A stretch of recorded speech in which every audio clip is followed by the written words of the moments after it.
Nasaan na ang almusal ko? Iniwan ko na sa mesa. Nalalamig na ang pagkain.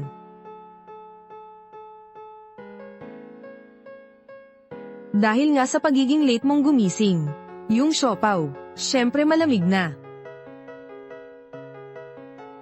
Daymay, huwag kang magtampo sa sinabi ko ha. Malapit ka ng ikasal, malapit ka ng pakasalan ng binata na si Zhu. Pero hanggang tanghali ka pa natutulog. Paano na kaya ang iyong mapapangasawa? At ang pamilya niya? Pati ba sila ay pahihintayin mo sa pagkain?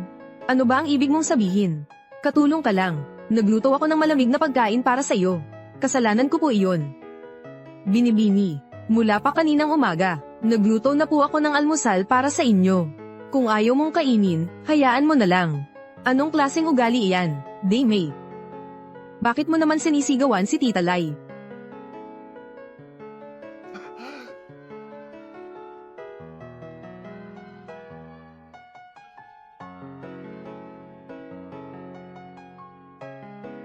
Young Master, dapat maging saksi ka para sa akin. Napakahirap ng ginawa ko. Para makapagluto ng almusal para sa young lady. Young lady, ayaw niyang kumain, hayaan mo na lang siya. Sinisisi pa niya ako. Ano sa palagay mo, matanda na ako. May babaeng nagtuturo pa rin sa akin. Lagi ko naman siyang sinusunod, Daymay, bakit mo ginawa iyon kay Tita Lai? Humingi ka na ng tawad sa kanya. Pasensya na. Katulong siya, lagi na lang malamig ang niluluto niya para sa akin. Tapos sasabihin mo pang dapat akong humingi ng tawad sa kanya. Daymay, anong nangyayari sa'yo? Maayos naman ang lahat Bakit ka nagagalit? Kanino ka ba nakikipag-usap? Daymay, nababaliw ka na ba? Zhu, ayos ka lang ba? Binibini, hayaan niyo po akong sabihin. Kung gusto niyong magalit, magalit na kayo sa akin. Bakit niyo sinaktan ng ibang tao? Inaaway mo pa nga ang kasintahan mo. Sino ba ang nagsabing manugang siya ng pamilya Yi? Magpapakasal na kayo, Si Ginoong Zhu sigurado, siya ang magiging manugang ng pamilya Yi. Magpapakasal pa lang, hindi pa naman kasal. Lai, mahalaga ang mga alituntunin sa pamilyang Yi. Kung manggahas kang magsalita ng kung ano-ano. Huwag mong sisihin ako kung hindi kita irerespeto. Tungkol doon, Daymay. Ano ang ibig mong sabihin? Dahil ba sa pagsigaw ko sa iyo kanina? Kaya galit ka sa akin. Sabi mo asawa kita, tapos ako pa ang napahiya sa iba. Tapos sisisihin mo pa ako. Bakit? Ngayon nagbabago ka na naman. Nako. Nag-aalala lang naman ako sa iyo Isipin mo nga.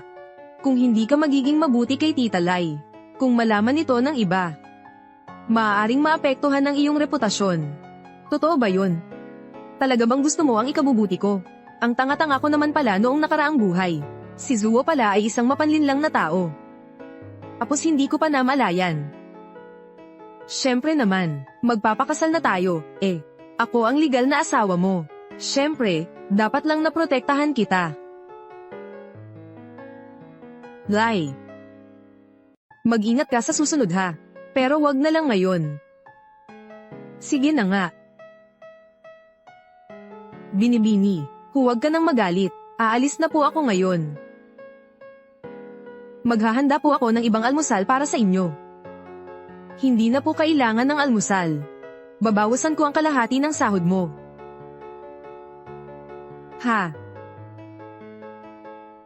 Hindi ko akalain na babawasan niya pa ang sahod ko. Zhu, may nagawa ka bang mali nitong mga nakaraang araw? Nagalit mo ba siya? Ang weird niya ngayon, parang ibang tao. Sino kaya ang nakakaalam kung bakit siya galit ngayon? Sinampal niya ako, masakit pa rin ang pisngi ko. Masakit.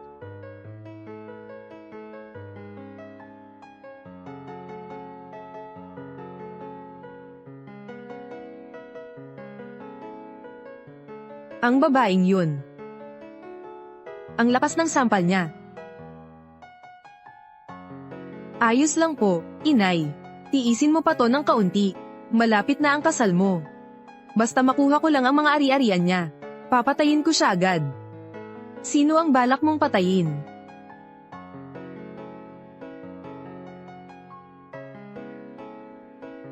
Kausap ko lang si Tita Lai.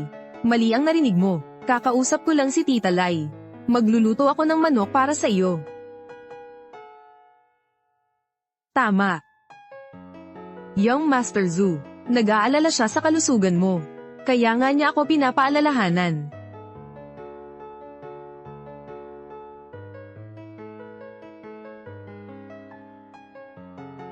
Ate Daimei, kailangan ko ng pera para sa matrikula. Mga $500 ang kailangan ko.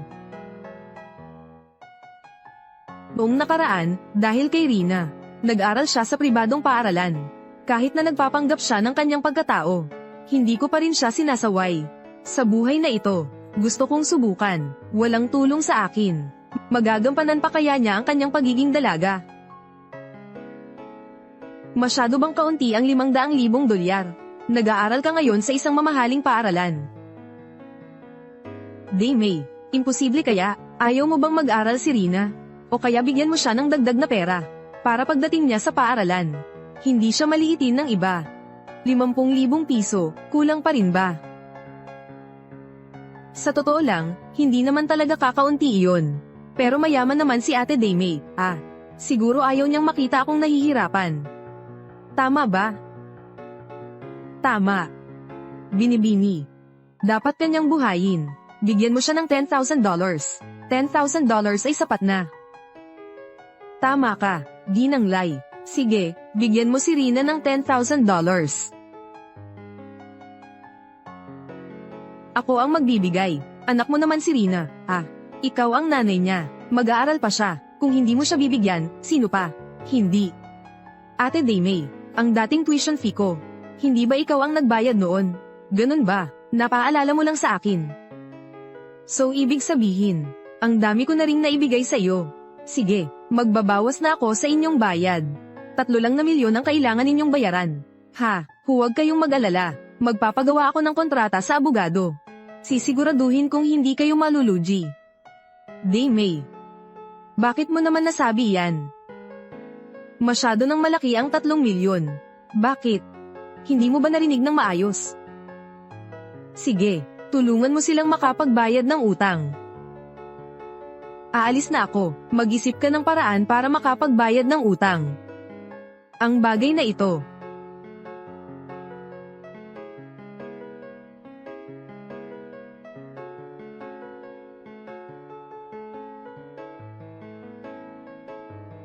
Kung hindi ako nagkakamali, noong nakaraang buhay bago ako mamatay, dinala ka nila sa kanilang mansyon para magtipon-tipon.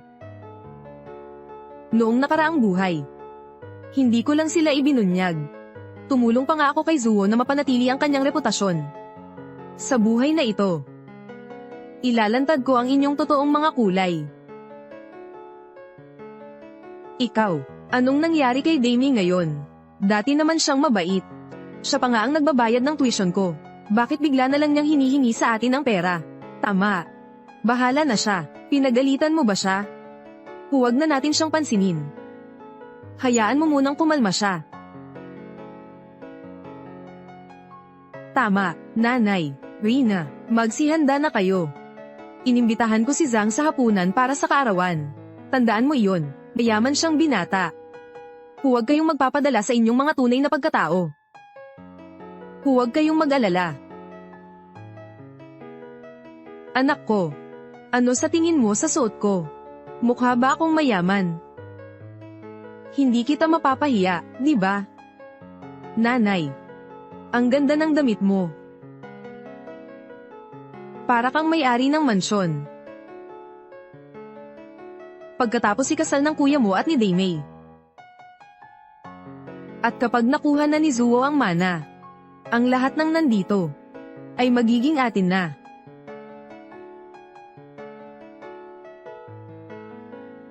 Ang kapal naman ni Zuo.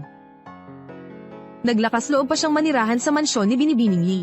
Inaanyayahan pa niya ang mga mayayaman at sikat na tao. Anyayahan sila sa hapunan.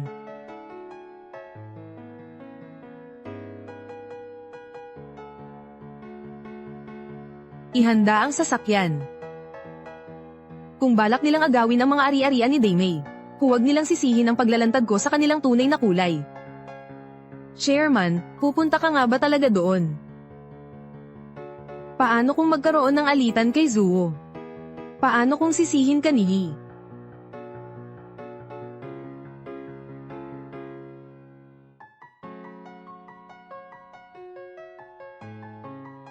Protektahan kita mamaya.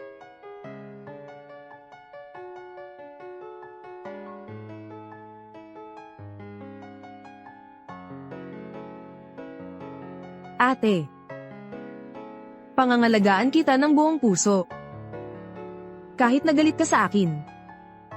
Nanay, hayaan mo munang ang kuya ko ang manligaw sa kanya. Hindi ko na kaya si Daimei. Kinaiinisan ko ang ugali niya. Anak. Tiisin mo lang. Sige. Parang nandito na ang kuya mo. Nandito na kayo. Tita. Ang bata mo pa.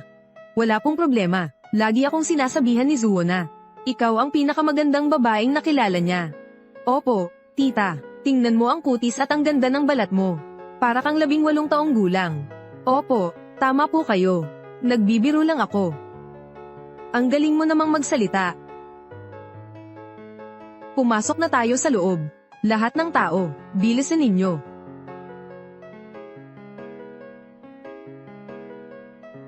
Senyorita, napakamapagpakumbaba ninyo. Ang pinag-uusapan lang naman natin ay katotohanan.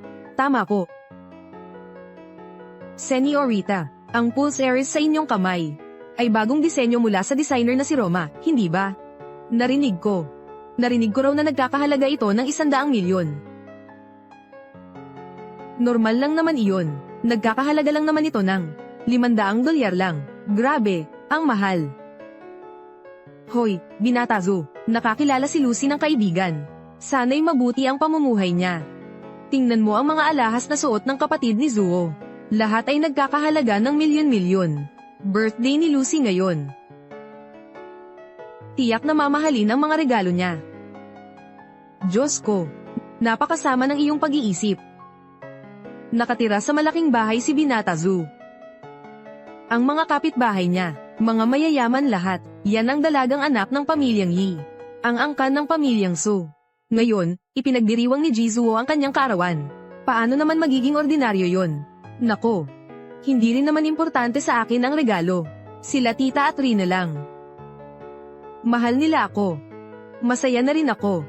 Zuo, si Lucy ay isang mabuting bata. Huwag kayong mag-alala, nandito po kayong lahat para sa kaarawan ni Lucy. Sisiguraduhin kong magsasaya kayong lahat. Tama. Huwag kayong mahiya, mga kaibigan. Yi. Ipainom mo naman sila ng alak. Parating na ako. Magaling din palang umarte ang matandang ito. Malinaw na $300 ang ibinigay niya sa akin. Upang magpanggap na katulong dito. Hindi ko inaasahan na pagsisilbihan ko pa ang iba.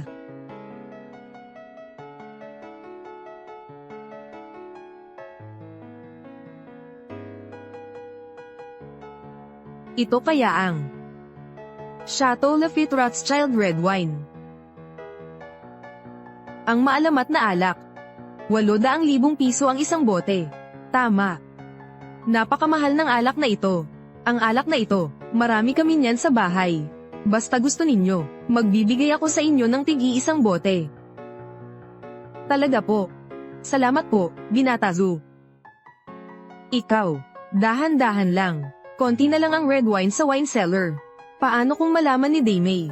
Ayos lang, huwag kang mag-alala. Hindi naman siya mahilig uminom. Hindi naman kayo mapapansin, Zuo. Ano po ang pinag-uusapan ninyo? Wala ito, Lucy. Walang problema, tama. Bilang mo na, regalo ko sa'yo para sa kaarawan mo. Ano to? Buksan mo na lang at malalaman mo rin. Lucy, buksan mo na at ipakita mo sa amin. Dali. Tama. Tignan lang ang kahon. Hula ko, kasing halaga ng isang bahay ang regalo. Diyos ko, kung galing kay Zuo ang red jalong ito, kahit ano pa man ang halaga nito, magugustuhan ko pa rin ito.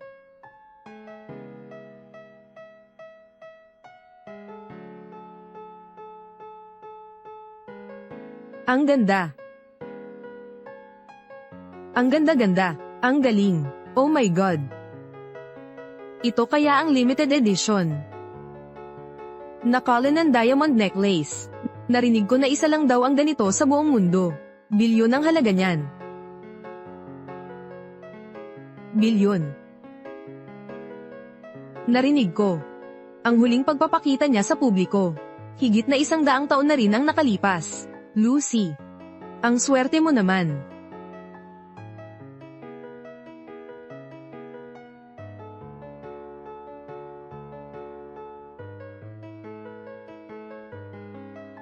Zuo, napakamahal nito. Lucy. Ayos lang, Lucy. Ang kwentas na ito, marami na kami niyan sa pamilya Zhu. Ang nanay ko lang, sa 10 safety deposit box. Puro kwentas na diamante. Kung pakakasalan mo ako, pwede kang mamili, di ba, inay? Tama. Bahala ka na sa pipiliin mo. Salamat sa pagmamahal mo sa akin. Diyos ko. Ang sweet nila. O kaya, mag-inuman na lang kayo. Mag-inuman kayo.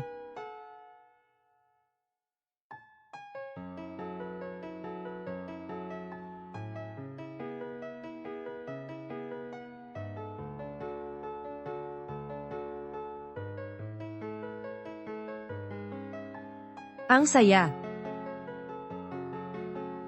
Masaya ba kayong naglalaro?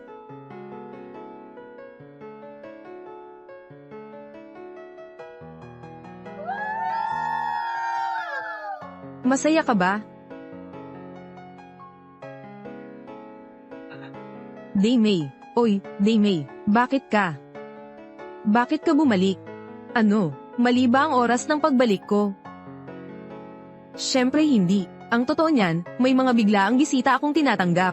Medyo makalat ang bahay. Pwede bang huwag ka munang pumasok? Sa nakaraan kong buhay, huli na akong nakauwi. Hindi ko man lang nakita si Sia Yuru. Ang nakita ko lang ay ang bilya ko na sobrang kalat. Naniwala ako sa paliwanag niya. Akala ko ay nag-e-entertain lang siya ng mga kaibigan. Sa buhay na ito, pagbabayaran kita. Mabuti naman, makikilala ko rin ang mga kaibigan mo. Teka, Daymay. Ang babaeng ito. Bakit siya bumalik ngayon? Ano ang gagawin natin? Huwag kang mag-alala, nanay. Mamaya na natin tingnan kung ano ang mangyayari.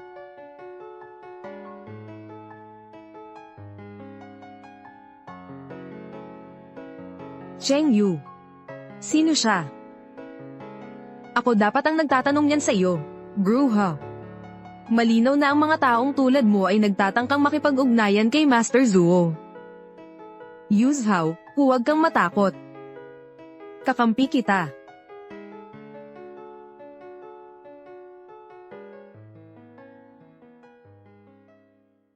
Binibini, pasensya na, hindi ko sinasadya. Ang balak ko lang ay basahin siya. Sino ang nagsabi sa iyong umakto? Ningyo. Humihingi ako ng paumanhin sa iyo para sa kanya. Hindi niya sinasadya iyon. Natatakot lang sila na mabyuli ako. Bukod pa rito, may dumating na hindi inaasahang bisita. Isang hinanyayahang bisita. Nakatayo ka sa bahay ko. Iniinom mo ang alak na binili ko. Hindi ko alam kung kailan ako, ang may-ari. Naging isang hindi inanyayahang bisita. Kahangalan. Bahay ito ni Young Master Zuo. Anong klaseng may-ari ka? Tama. Kita ko naman kung gaano ka kamoldita. Gusto mo lang makipag-hook up kay Young Master Zuo para makalipat si Yuru. Hindi ka ba nagsasalamin para malaman mo kung karapat-dapat ka ba? Sinasabi ko sa iyo, si Young Master Zuo, Madam Zuo, at ang ating Young Miss ay inaprubahan na si Yuru. Kaya tigilan mo na ang mga pag-aasam mo. Ate, alam kong hindi ka pa rin makapaniwala. Pero mahalaga sa mga babae ang pagrespeto sa sarili at pagmamahal sa sarili. Kung gagawin mo ito, hindi ka rin tatanggapin ni na tita at Mingyo. Bakit ko naman kailangan tanggapin ng isang yaya at ng anak ng yaya? Yaya, anong sabi mo? Hindi ko talaga alam kung paano naging sa yaya ang mga damit at alahas ng nanay ko. Anong nangyayari? Young Master Zuo, hindi ba siya ang ina mo? Paano siya naging yaya? Ano ba talaga ang nangyayari rito? Maaaring niloko mo kami ng matagal na panahon. Hindi ka naman pala mayamang binata. Imposible. Binigyan lang naman ako ni Kuya Chenggayu ng alahas. Hindi naman pwedeng peke ang kanyang pagkatao. Chenggayu, bilisan mo at ipaliwanag sa lahat. Euro, ako.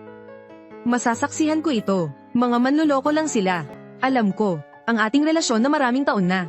Hindi mo ako sisisihin, di ba? Hindi ganoon. Siya ang lumapit sa akin. Sabi niya, mayaman siyang binata. Kaya pumayag akong makipag-date sa kanya. Manahimik ka nga. Daymay, inosente talaga ako. Mahal na mahal kita. Paano ko naman kayang tradorin ka?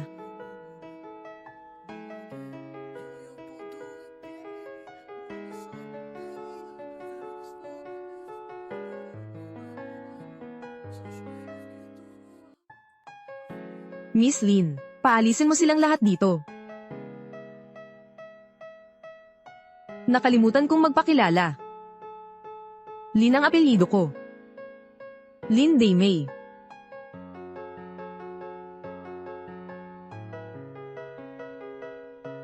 Paano nangyari ito? Ibig mo bang sabihin, hindi pinrotektahan ni Miss Lin si Zuo Chenggayu sa pagkakataong ito, at inilantad pa ang kanyang pagkatao? Tama, medyo magulo na ang sitwasyon sa loob.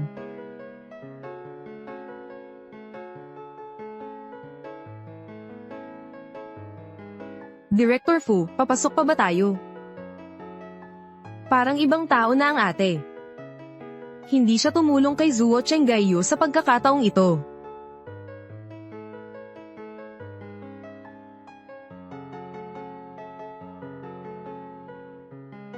Director Fu.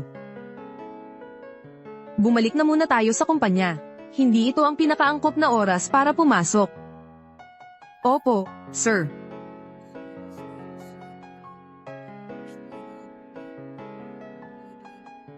Dapat ba hindi mo ako bibigyan ng paliwanag?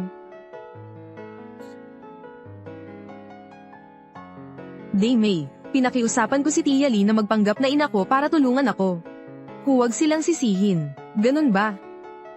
Binibining Lin, kasalanan naming lahat. Pakisuyong maging mahinahon. Siya lang naman. Siya ang nangakit kay Young Master Chenggayu. Kasalanan niya ang lahat ng ito. Inosente si Young Master Chengyu. Kalokohan iyan, binibining Lin. Alam kong hindi ako mananalo sa iyo. Kaya kung isuko si Zuo Chenggayu. Pero kailangan mo akong bigyan ng 5 milyon. Kung hindi, isisiwalat ko ang tungkol kay Zuo Chenggayu at sa akin. Na magdudulot ng kahihiyan sa iyo, binibini. Manahimik ka nga. Daymay, huwag kang mag-alala. Hindi ko hahayaang makapagdulot siya sa iyo ng anumang problema. Ano ba ang ginagawa mo? Bilisan mo at paalisin mo na ang babaeng iyon.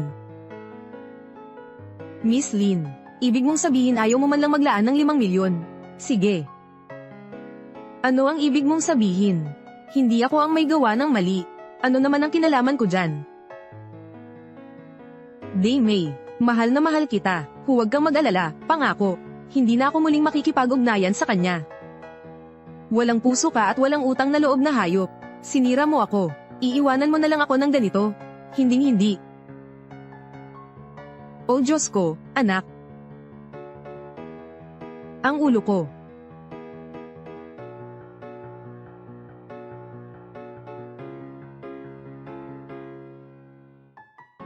Daymay, alam ko. Alam kong pupunta ka para makita ako. Pakiusap, huwag kang magalit sa akin, okay?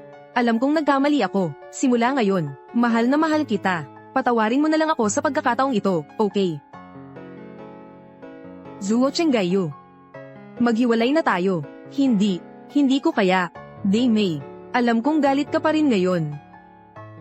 Hindi kita iiwan. Malapit na tayong magpakasal. Ikaw, paano mo nagawang gawin yon?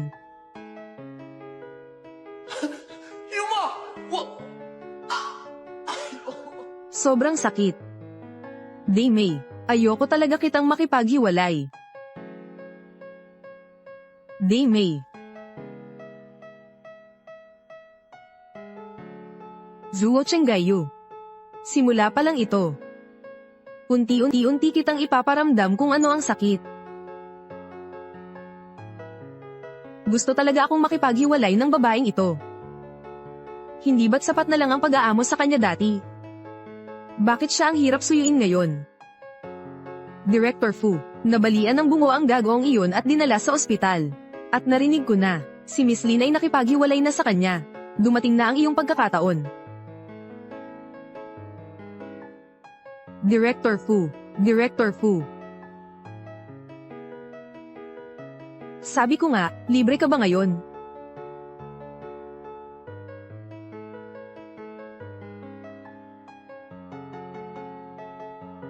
Parang alam na alam ni Director Fu ang lahat tungkol sa buhay ko. Dumating nang walang paanyaya, nababagabag ba kita? Hindi, hindi naman. Kunin mo si ate.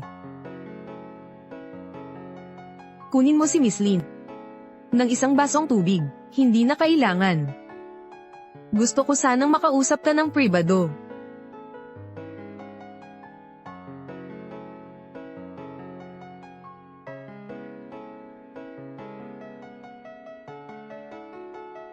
Miss Lin, ano ang gusto mong pag-usapan? Alam mo na pala na nagsinungaling sa akin ang yaya ko at ang anak niya, di ba? Ikaw ang nag-ayos para ilantad sila ng yaya, hindi ba? Ako, wala naman akong ibang ibig sabihin. Ate. Gusto ko lang naman tulungan ka. Daymay, Daymay. Ate, huwag kang matakot. Nandito ako para iligtas ka.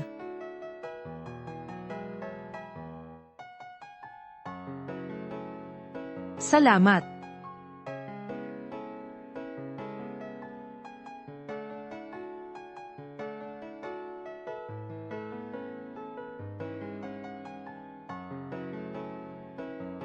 Kusa ko yung ginawa.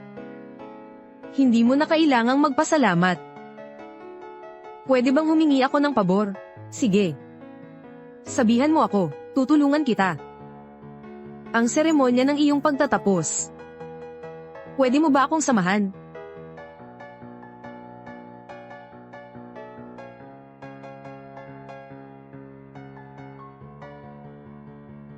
Anong ginagawa mo, Mingyu? Bakit mo naman sinusuot ulit ang damit ng dalaga? Masama ang loob niya nitong mga nakaraang araw. Kung mahuli ka niya, malalagay tayo sa malaking gulo. Ayos lang po, nanay. Nakita ko po mismo siyang pumasok sa trabaho. Bukas na po ang graduation ceremony ko. Kailangan kong magpaganda. Kung hindi, paano ko mapapansin niyang Master Fu? Paano ko naman kayo mapapangasawa ng mayaman? Tama ka. Naalala ko na. Si Lin Daymay ay may daladalang kahon. Narinig ko siyang nagsabi sa telepono na ang mga damit sa loob ay haute couture. Maghanap ako ng damit para sa iyo, anak. Sige po, ma, bilisan ninyo. Yun na lang po ang kukunin ko. Sige, hahanapin ko.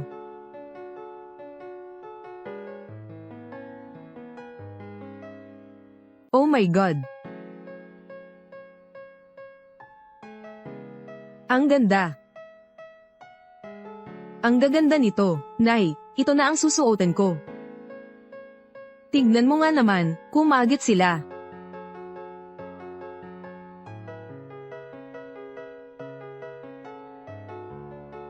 Mingyu, ang suot mo, ginawa iyan ni Master Kang Nai, hindi ba? Napakaganda talaga. Tama, Mingyu, tunay ngang anak ka ng panganay sa pamilyang Lin. Ang ganda ng damit na iyan, bagay na bagay sa iyo. Saka, Mingyu, narinig ko gagamitin ng pamilyang Fu ang party na ito. Para pumili ng mapapangasawa para sa kanilang binata. Ang pamilyang Lin lang naman ang kapantay ng pamilyang Fu sa antas ng lipunan, di ba? Mingyu, ikakasal ka ba sa pamilyang Fu? Lin Mingyu. Pinagpalit pa nga ang apelyido. Sige, tigilan mo na ang pagchismis. Sasabihin ko sa inyo kapag dumating na ang oras. Hindi mo naman itinanggi, Mingyu. Kaya naman pala kayo.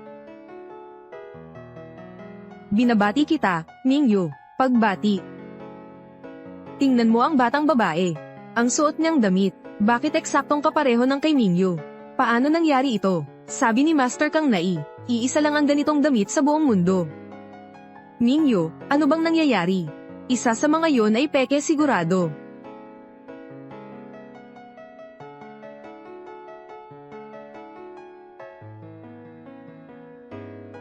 Maaari ko bang malaman ang pangalan ng ginang na ito?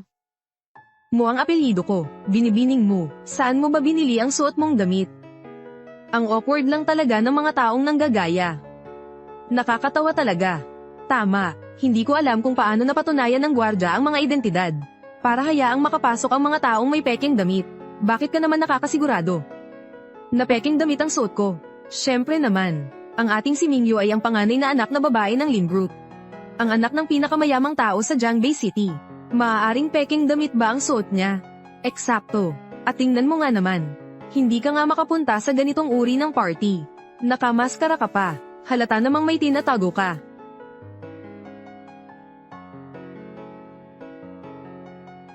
Natatakot akong matakot si Miss Lin kung tatanggalin ko ang maskara ko. Ang laki ng biro mo. Ako pa kaya, ang marangal na panganay na anak na babae ng pamilyang Lin, matatakot sa'yo. Sa tingin ko ikaw ang may tinatago. Ang pagpunta mo rito ngayon ay para lang akitin si Young Master Fu. Security, may tao. Paalisin ninyo siya. Ano ang gagawin mo sa girlfriend ko? Young Master Fu, sabi mo, girlfriend mo ang babaeng ito. Ang bilis mong mag-angkin sa kanya, ano? Ano ba ang sinisikap mong gawin kanina? Young Master Fu, hindi siya karapat-dapat sa iyo. Ang pagsusuot ng peking damit ay nagpapakita lamang ng kayabangan. Hindi siya presentable. Talagang hindi ka dapat lokohin niya. Ganun ba? Ibig mong sabihin, ako, ang dakilang Young Master Fu, bibili ng peking gamit para sa sarili kong kasintahan. Hindi iyan ang ibig kong sabihin. Kaso po, Mr. Fu, may mali talaga sa damit na ito. Ang suot ko ang tunay. At isa lang ang tunay. Kaya sa ganitong kaso, ang suot ng dalagitang ito ay peke. Tama o mali, malalaman natin pag sinubukan na natin.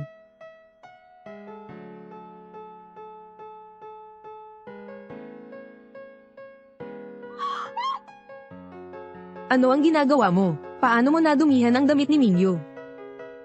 Ano ba ang gusto mo? Huwag kayong mag-alala, lahat. Hindi ko naman sinasadyang magdulot ng gulo.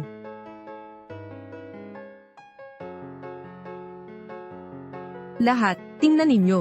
Ang palda ko ay hindi nabasa ng tubig, at malinis pa rin ito. Samantalang ang palda ni Miss Lintay, isa itong kumpletong gulo. Ang sinasabing disenyo ni Master Kang Nai. Ang pinaka-espesyal dito ay, napakakinis ng tela. Tinataboy nito ang tubig ng walang bakas. Mingyu, ibig sabihin, peke ang suot mong damit na gawa ng designer. Ang hayop na Lin Daimei, bakit napakawalang kwenta niya? Mamili pa siya ng pekeng damit.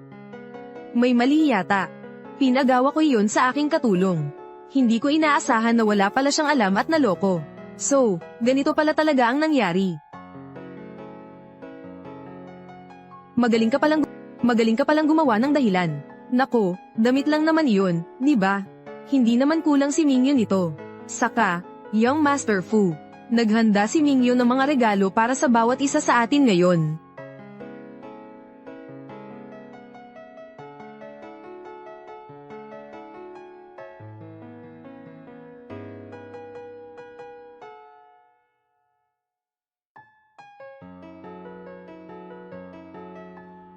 Oh my God, ito ba ang alamat na mamahaling pabango? Mukhang, ang pinakamura ay nagkakahalaga ng $50,000.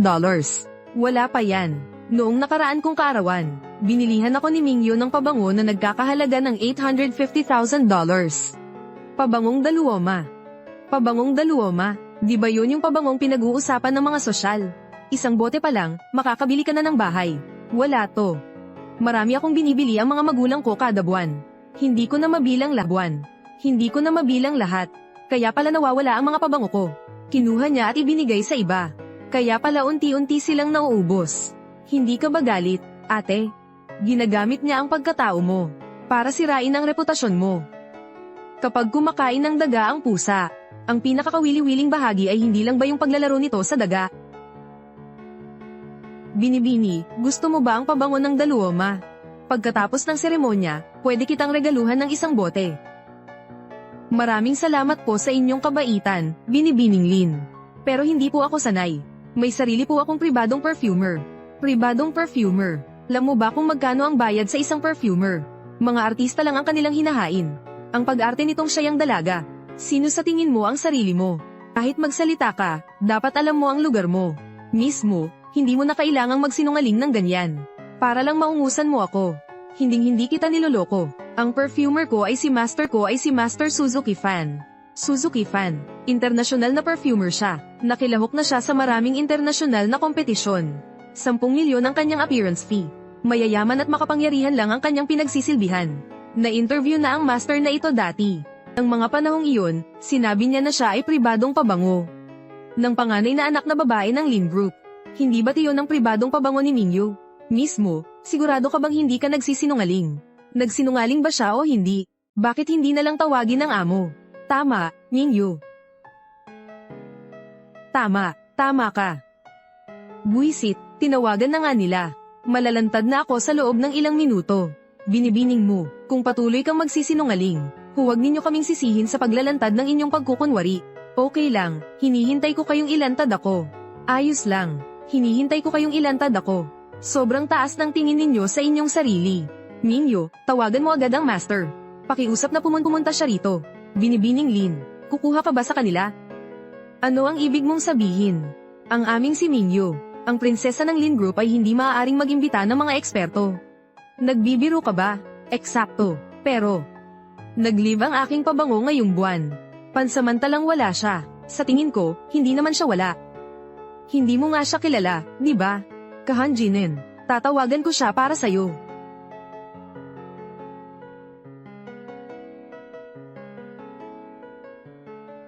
Halika ka rito. Sino ka ba sa tingin mo? Akala mo ba'y isang tawag lang, darating na ang amo? Sinasabi ko sa iyo, tumigil ka na sa pagpapanggap, para hindi ka mapag-ayawan ni Young Master Chuan. Parang ang lalim ng titig ko sa babaeng ito, parang pamilyar siya sa akin. Siya kaya ito, Binibining Lin. Binibining Lin, anong uri ng insenso ang gusto mo ngayon? Si Master Sir Suzuki Fan nga. Mingyu, hindi ba sinabi mo? Pinayagan ka ba niyang umalis? Tama po, Mingyu. Master Suzuki, hindi ba tumingi ka ng pahintulot kay Miss Lin para makapagpahinga ng 2 linggo? Pasensya na po, hindi ko po kilala ang dalagitang ito. Ano ang sinabi mo? Kung gayon, Master Suzuki, kilala mo ba ako?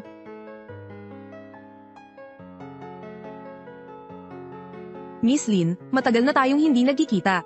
Lin Daimei. Ikaw si Lin Daimei. Siya si Miss Lin. Sino naman si Mingyu? Ano ba talaga ang nangyayari? Lahat, ang pangalan niya ay Lee Mingyu. Siya ang anak ng yaya ng pamilya Lin. Lihim niyang ninakaw ang mga damit ni Miss Lin. At simpleng ginaya si Miss Lin. Ano, Lee ang pangalan niya. Mga gago talaga kayo. Para kayong mga tanga, niloko at pinaglaruan ninyo. Tinulungan niyo pa siyang mapahiya ang tunay na si Miss Lin. Hahanap kayo ng gulo. Kung gayon, siya ang tunay na si Miss Lin. Tapos na ako. Lee Mingyu, naglakas loob kang magsinungaling sa akin. Binibining Lin, hindi ko naman talaga kilala si Lee Mingyu. Kasi po, yung ginawa ko kanina ay, pakisuyong maging maaway na lang po kayo. Pakisuyong pumalma na lang po kayo. Opo, alam po naming nagkamali kami. Binibining Lin, kung makikita ko pa kayong mga api ng iba, hindi na ako magiging kasinggan ng loob ko ngayon. Lumayas ka na.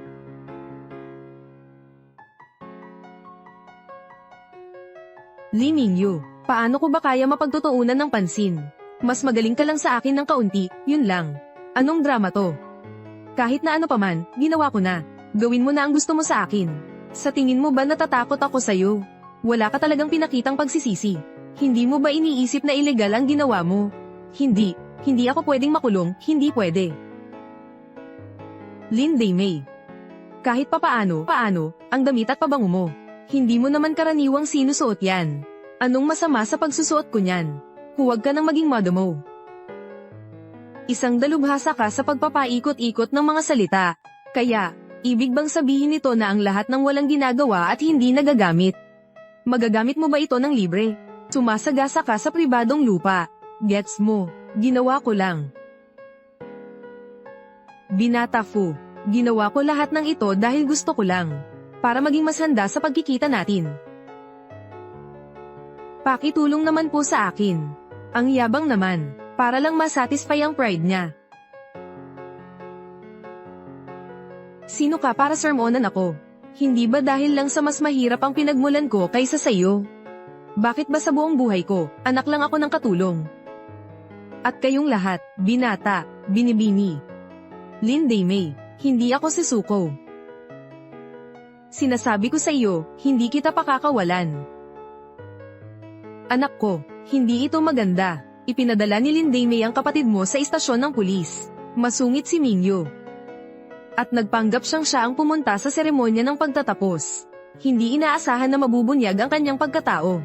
Ang babaeng ito, paano siya naging ganito kasama? Nay, huwag kayong mag-alala. Hahanapin ko siya ngayon din. Teka, hintayin niyo ako. Alam mo ba kung sino ako? Bakit hindi ninyo ako pinapasok? Sasabihin ko sa inyo, asawa ko ni Manager Lin. Ako ang magiging susunod na pinuno ng Lin Group. Kung hindi ninyo ako papasukin ngayon, paniwalain man ninyo o hindi, sisibakin ko kayo agad. Sinabi ni Miss Lin na bawal pumasok sa villa ang mga taong walang pahintulot. Ikaw. Hintayin mo lang ako. Day May. Day May, bumalik ka na rin sa wakas. Pakidalian ang pagpapaalis sa dalawang iyon. Umuwi ako, pero hindi nila ako pinapasok. Lumayo kayo. Sino ka? Kausap ko ang girlfriend ko, Zuo Xingyu. Paulit-ulit ko nang sinasabi sa'yo. Hiwalay na tayo.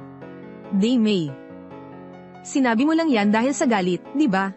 Ang mahigit 2 taon nating relasyon. Paano ko lang basta-basta si Suko? Day May, pakiusap. Bigyan mo pa ako ng isang pagkakataon, okay? Ipinapangako ko, magbabago na ako at magsisikap na magbagong buhay. Ang isang nagbagong buhay na prodigal ay basura pa rin, di ba? Ikaw, ate, mauuna ka na. Aasikasuhin ko na to para sa'yo. Huwag kang aalis. Linday May, nakikita ko na ang totoo. Matagal na pala kayong nag-uusap nitong batang ito. Kaya pala ayaw mong bitawan ang pagkakamali ko.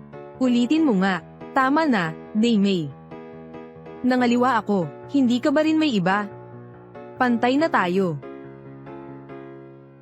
Magpapakasal na tayo, Son. Ayoko talagang makipaghiwalay sa'yo. Inosente tayo. Sa tingin mo ba lahat ng tao ay kasing diri mo? Teka, ikaw. Nariyan ka pa, bitawan mo ako. Hayop kang walang hiya, nanlalandi ng asawa ng iba. Pagnanakaw, at kung ano-ano pang pinagsasabi. Mukhang kailangan ko kayong turuan ng leksyon. Anong ginagawa mo? Babala ko sa'yo.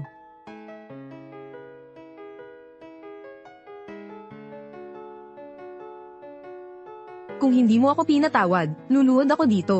Mahal na mahal kita. Lahat ng nangyari noon, kasalanan ko. Day May. Bigyan mo pa ako ng isang pagkakataon. Patawarin mo na ako sa pagkakataong ito. Ate. Huwag kang aalis. Ginagamit niya ang sarili niyang pagsugat para pilitin ka. Huwag kang magpadaya.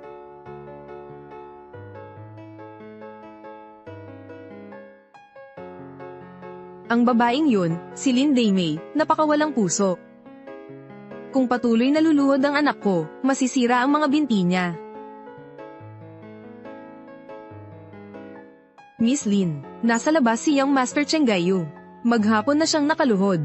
Kung patuloy siyang luluhod ng ganyan, masisira ang mga binti niya. Paano ka naman naging ganito kawalang puso? Ganun ba? Pero yaya ka lang naman dito. Paano ka nakakapagsalita sa amo mo ng ganyan? Kasalanan mo to, kung hindi ka lang sana ganyan kapangahas. At nakialam sa pagitan ni na Miss at Young Master Cheng Gayu. Mawawala kaya ang ganito ngayong sitwasyon? Tama na, Aling Lee. Sinabi ko na sa iyo, kung manggahas kang bastyusan ulit ako o ang mga bisita ko, sisibakin kita. Dahil ayaw mong magbago ng ugali mo, umalis ka na. Sisibakin niyo po ako. Nailipat ko na ang pera mo, Day May. Sige, pupunta na ako. Hintayin mo lang na may kasal sa iyo ang anak ko. Sisiguraduhin kong magmumukmok ka sa harapan ko, na nagmamakaawa na bumalik ako. Day May. Mahal na mahal kita. Mahal na mahal. Cheng Yu, bumangon ka na dali. Si Damie ba ang nagutos sa'yo na tulungan akong tumayo? Alam ko na, naawa siguro siya sa akin. Basta lumuhad lang ako, papatawarin niya na ako tiyak. Ang babaeng yun, ang kapal ng mukha. At ang gigolo na yun. Masayang masaya siguro silang nag-uusap dyan sa loob. Ayaw na ayaw kanilang makatayo. Imposible. Kung manatili pa akong lumuhad dito ng kaunti pa, mapapatawad niya ako. Dapat kang bumalik na, baka makita ito ni Yao Mao mamaya at magalit. Pinagtatrabahuan na ako ni Lin Damie. Saan pa ako babalik? Ano ang sinabi mo? Anong ginagawa mo rito? Nasaan si Damie? 1 minuto lang ang bibigyan kita para umalis. O pagsisisihan mo ito. Damie, pakiusap, lumabas ka at makita mo ako. Alam ko talagang nagkamali ako. Hoy, hinay-hinay. Huwag mo siyang saktan. Ano? Sabi mo yung lalaking katabi ni Lin Damie. Si President Fu ng Fu Group. Tama. Matagal na silang nagliligawan. Sa huling graduation ceremony, sila ang mga nanloko sa akin. Paano nangyari ito? Kuya. Ngayon na si Lin Damie. Nakipagrelasyon siya kay President Fu. Paano ako mag-aasawa kay President Fu? Cheng Gayu, ano sa tingin mo? Ang Lin Damie na ito. Alam kaya niya ang lahat ng ito.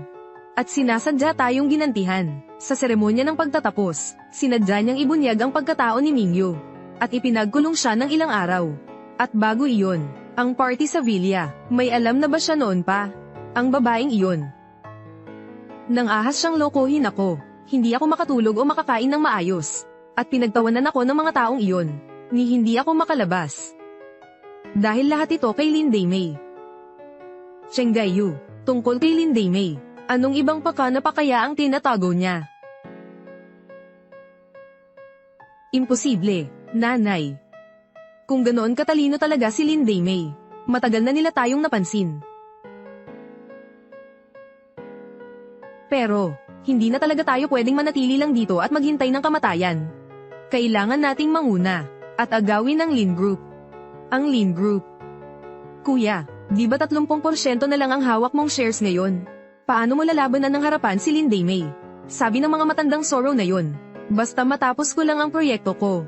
Handa na nilang ibenta sa akin ang mga shares nila. Pag nangyari yun, kahit hindi na ako magpakasal kay Lin Damie. Atin na ang Lin Group. Ang galing naman. Cheng Gayu, alam ko namang napakagaling mo. Makakahanap ka talaga ng paraan.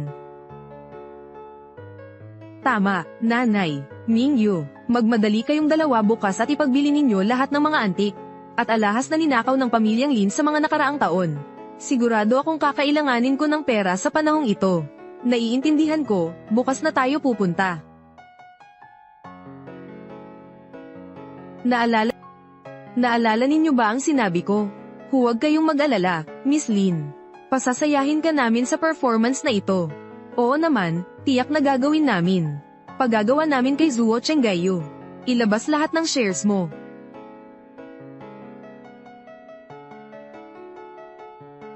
Ate Lin. Gawin nating magkasosyo ang dalawang ito. At magpapirma ng kasunduan sa pagbabahagi ng kita kay Zuo Cheng Gayu. Sigurado ka bang kakagat si Zuo Cheng Gayu?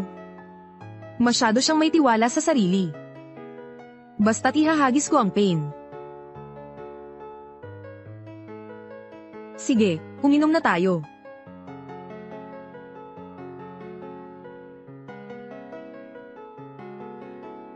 Binata Zuo, kung gayon, huwag na nating sayangin pa ang oras. Sige na, lahat, umpisahan na natin ang pagpirma. Tama, bilisan ninyo ang pagpirma. Mabuti naman ito, natatakot lang ako baka may mali. Tama, pirmahan na ang kontrata.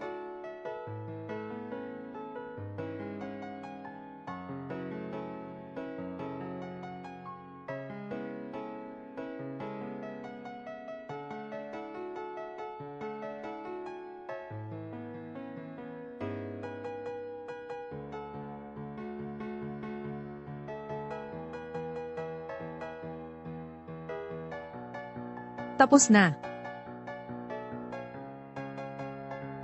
Walang kwenta. Sa buhay na ito, sa wakas ay naingatan ko na ang kumpanyang iniwan sa akin ng mga magulang ko.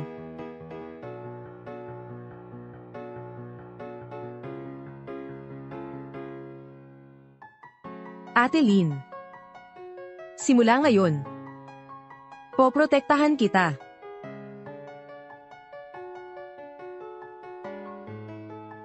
Fu Ming.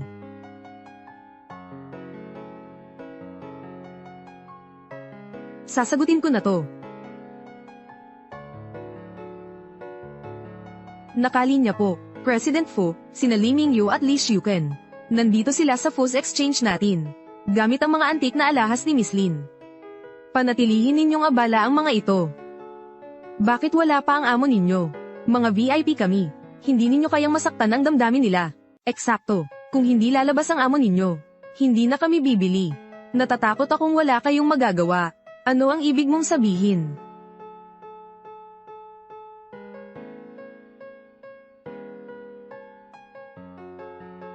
Lin Daimei, President Fu, bakit ka nandito?